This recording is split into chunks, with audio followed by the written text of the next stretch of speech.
Okay, so it's a great pleasure to introduce as a final spoken moment of this symposium, Marilyne Andersen from the EPFL. Thank you. The floor is yours.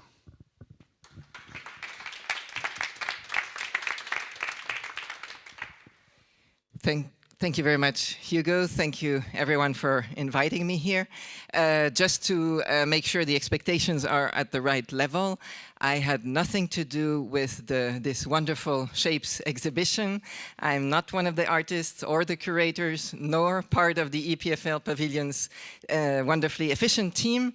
I am just a professor at EPFL, but I happen to have a special place in my heart for EPFL Pavilions and for the dialogue between art and science.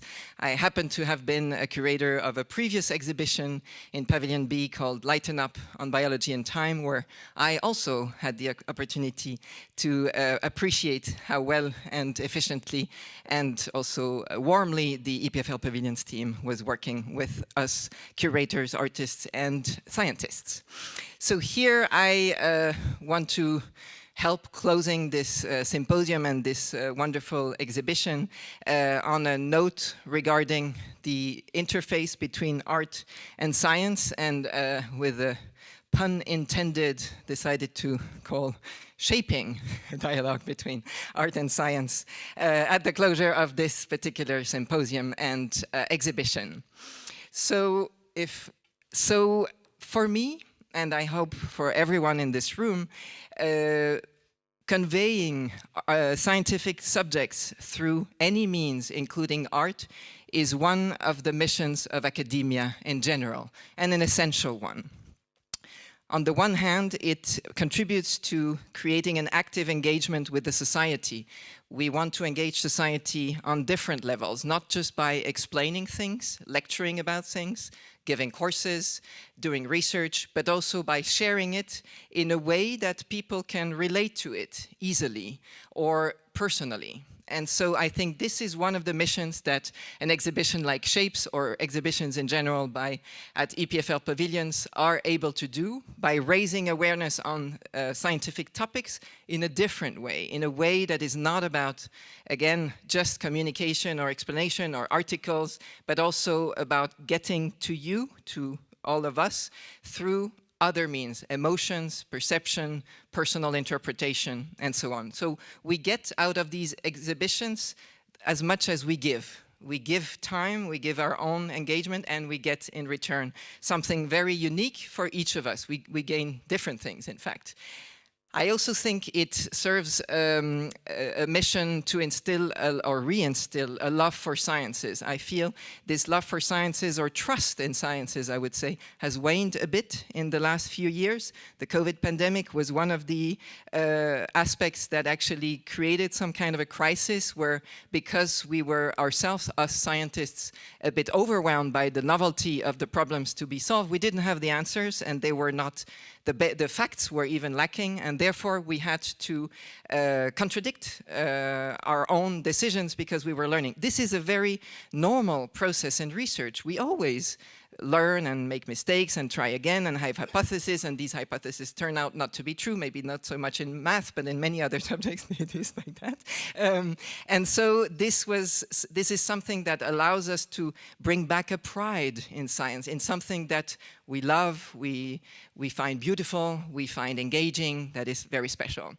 And to engage in these through another means than the intellect, through beauty, elegance, play, surprise, and I think the Shapes exhibition is a very good example of bringing in true play with the game, true surprises as to what you can expect and what you actually see, and also this beauty.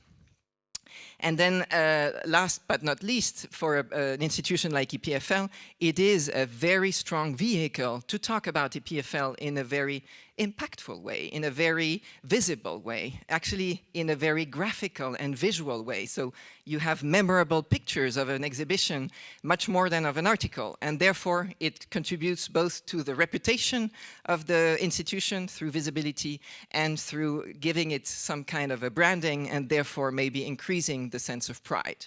And I think all of these aspects make it an essential mission for academia. Now, as scientists, how do we usually raise awareness about our topics? It might be mine, but I don't think so. It just happens to have the same alarm clock, but you know, who could call me at this hour? I don't think so. No. So how do we usually raise awareness? Through publications, books, articles. This is how we do. But there are many other ways where we can do it, by talks, by making things, by building things, by contributing to panels, and by exhibitions. And I think this is not an easy way, I think, to do it, but a very fulfilling way to do it.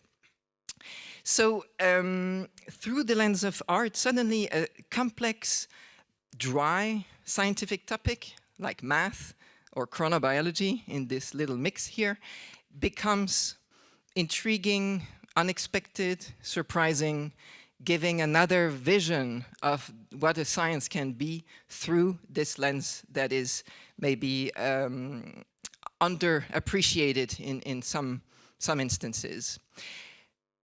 If I take this other subject that I kept referring to, because I will do some kind of a parallel between the two, photobiology. So this is a scientific subject that talks about how connected we are to the day-night cycle, how connected we are as human, as biological beings, as well as the rest of the living species on Earth, because we all evolved under a day-night cycle, a regular day-night cycle. We have developed a biology that responds ideally to it. And through this lens, we have called our exhibition, our former exhibition, Lighten Up on Biology and Time. So this is about a triangulation between biology, time, and light, as in light as the giver of time to the living. This was what was at the heart of this, this other exhibition.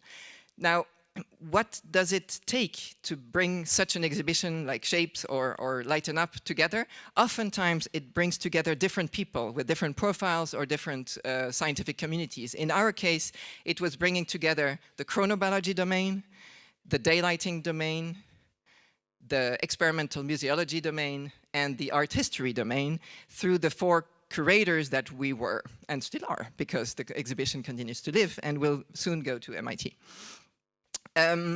How such a project comes to exist, I think the genesis of Shapes must have been very different, but it has something to do with serendipity, usually. A conversation, an encounter. In this case, it was an encounter around an award ceremony where, as it so happens, Olafur Eliasson met one of the curators that you saw and started to talk, and then we started to think about maybe one day we could do an exhibition with him, and then a place. So it's about people, it's about place, and it's about the means, the funding. And so you have to get all three together to put an exhibition together, in this case, Lighten Up, in your case, Shapes, where there was also a very strong push and creativity on the funding scheme, I think notably by Mark, but I'm sure by many others as well. Then you have to gain momentum, you have to bring people together, like you have done today, like you have done at the opening ceremony a few weeks ago. So bring people together to convene and have fun, to be together around a theme. You have to allow freedom of how to explore things in the way you want. So you have to allow people to explore things in their way, and that they see something in any of these artworks in a very personal way. And I think this is a very important aspect of art or science through art, is to not try to explain, but give enough room for self-exploration, self-engagement, and have a personal interpretation. As a scientist, it's a little bit of an effort because we would like them to really understand what we meant here, but we have to let the emotions take over and not be perfect, and not be perfectly controlled, but still then much more, I think, durable in the people, the visitors. So it's both what you see in things and what you do with things. And I think shapes was a very interesting example of doing a lot with the different installations, touching them, drawing things, trying to solve impossible games, and and also offer new perspectives on discovery. How do you see discovery? How can we represent the process of discovery? I think this is a very interesting, it's one of a myriad of ways you could talk about discovery, but it's one that has to touch you, where you can emotionally feel connected to. It's a new perspective on discovery or a new perspective on our environment. This is an extract of one of the pieces of Lighten Up, which, as you can probably see, is an upside-down visualization of the Rolex Learning Center. Actually, this is a lens behind a screen. It's a whole artwork, and it's about getting you to see your environment differently. It's not as crisp as you would see it, but you maybe see much more, because you pay attention. And when you see things crisply in your everyday life, you may not pay attention. Here you do pay attention. Maybe you pay attention to the logo or to the shape or to people passing. It's also about making new connections, making new connections about relationships between organisms that we had not imagined, but that are revealed in this case with this coloring technique that also has this scientific elegance, I would say, in terms of color and patterns and shapes of these lenses with these pictures. And on the other hand, when we talk about natural things, our relation to the sun, and the Olafur Eliasson piece in Lighten Up was this exemplar representation of how we are dynamically connected to a moving sun. Well, actually, we know it's not the sun that moves. I know. But it appears to be. Also to reveal things differently of what a search path may be, one that has been unexplored probably all the way to the end of the exhibition. The gray ones will remain mysterious paths that nobody has walked on, not literally speaking, or of what a world map cannot and can never be, a sphere on a plan. So all these, it's about intriguing in a new way to reveal things. Also, going back to, I'm always doing this parallel between Lighten Up and shapes, reveal things differently also about the importance of our environment. In this case, the importance of being 90% of our time indoors, a lot of time in dense urban environments. This is a picture I took in London, representing how surrounded we sometimes are by buildings that prevent us to get access to the sky that gives us this natural day-night cycle, and to which we are too disconnected in our current lifestyles.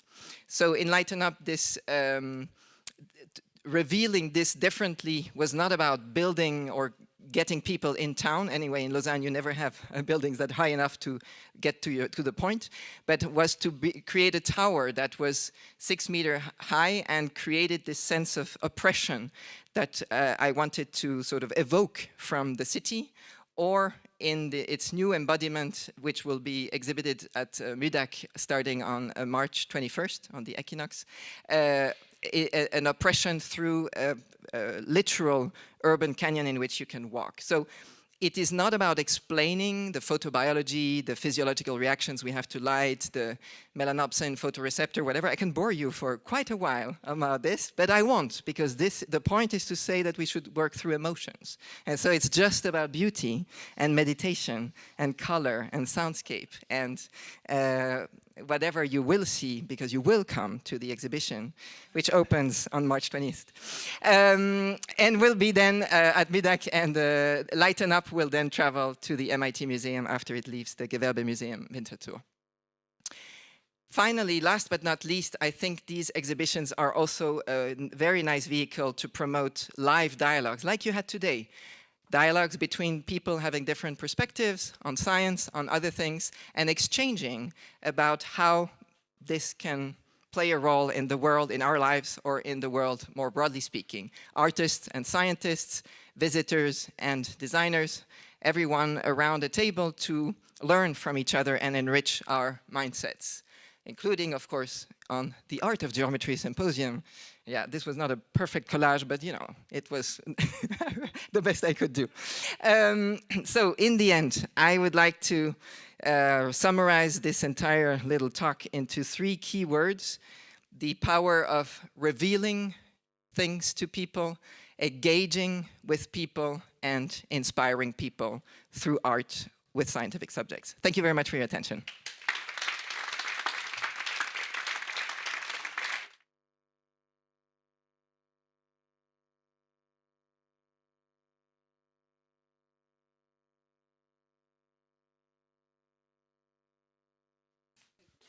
I have no, no.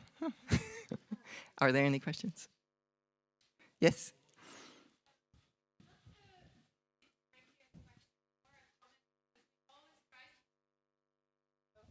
Very positive words to inspire. Things have to be beautiful. And then later you made an allusion that the structure can also be oppressive. I just wanted to make a comment as a person who is also fascinated visually by things that may be disturbing or disgusting, if it's in a biological sense, that those can also leave impressions on people and make them interested. So maybe it's not only that things need to be aesthetic and beautiful, but sometimes people would also be interested, or things would be memorable if there is also different scope of emotions altogether. What do you think about that? Because you used the word also oppressive, but then also beautiful for the structure. So do you have a sense of a wish to play with other emotions? No, of course. I mean, me personally, it doesn't really matter. But in general, in art, of course, you try to play on a large portfolio of emotions, not just the positive ones. You can. So what you said could be intriguing. This is still a positive word for something that might be ugly, or create indeed disgust, resistance, the impossibility to accept something. All of these do speak to our emotions, and for me the main purpose is to impact us, to leave a print on us, that we memorize something, that it changes us, that it changes our perspective. But to change our perspective can go through the lens of making us aware of something that has beauty that we didn't expect, or something that can be ugly that we might not expect either. So it's really about revealing in, oh, it has disappeared, revealing in all the different meanings that revealing can be, or intriguing that intriguing can be. Indeed, sometimes it is the most dérangeant, annoying, disturbing ones that leaves the biggest impression. Yeah.